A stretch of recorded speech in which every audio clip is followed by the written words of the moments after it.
Hey everyone! Welcome back to our channel. If you're here, it means you're curious about the world of decentralized finance, or DeFi for short. Today, we're diving into a concept that's super important for anyone involved in automated market makers, or AMMs, impermanent loss. So, grab a seat, maybe a snack, and let's unravel this topic together. Now, you might be wondering, what exactly is impermanent loss, and why should I care? Well, if you're considering providing liquidity in an AMM, understanding this concept is crucial. So, let's break it down step by step. First things first, what are AMMs?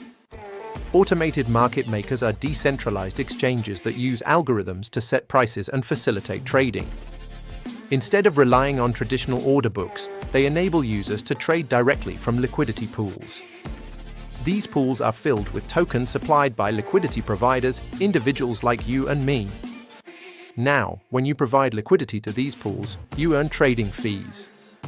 Sounds great, right? But here's where impermanent loss comes into play. Impermanent loss occurs when the price of your deposited assets changes compared to when you deposited them. And the greater the price divergence, the more you're affected. Let's look at an example to clarify this. Imagine you provide liquidity to an ETH, a USDT pool. At the time you deposit, the price of ETH is $2,000, and you deposit one ETH and $2,000 USDT, making a total of $4,000 in the pool. Fast forward a few days, and let's say the price of ETH rises to $3,000. If you hadn't provided liquidity, you could have just sold your ETH for $3,000, right? But because you provided liquidity, your assets are now split between ETH and USDT in the pool. The AMM automatically adjusts the ratio of tokens based on the new price. As a result, your total value may only be around $2,800 if you were to withdraw your assets from the pool. That's a loss of $200 compared to simply holding your ETH.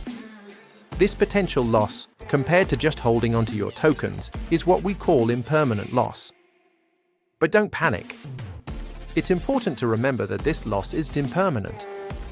If the price of ETH returns to $2,000, the loss disappears and you're back at square one. However, if the price continues to diverge, the loss could become more permanent, especially if you withdraw your liquidity at this point.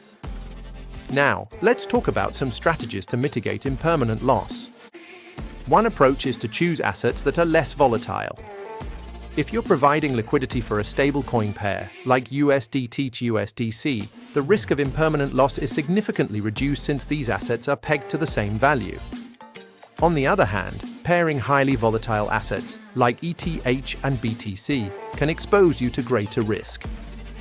Another strategy is to monitor the market closely. If you notice a significant price change, you might consider withdrawing your liquidity to minimize losses. However, this also means you may miss out on potential fees you could earn while holding in the pool.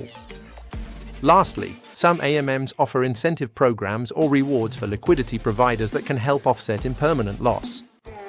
For example, some platforms may distribute governance tokens to liquidity providers, which can increase in value over time. In summary, while impermanent loss can be a concern for liquidity providers, understanding it can help you make informed decisions. Remember the importance of asset volatility, monitor the market, and consider potential rewards to mitigate risks. So there you have it.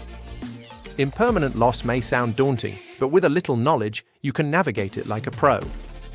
If you're venturing into the world of AMMs, always do your research and weigh the risks and rewards. If you found this video helpful, please give it a thumbs up and subscribe to our channel for more insights on DeFi and cryptocurrency.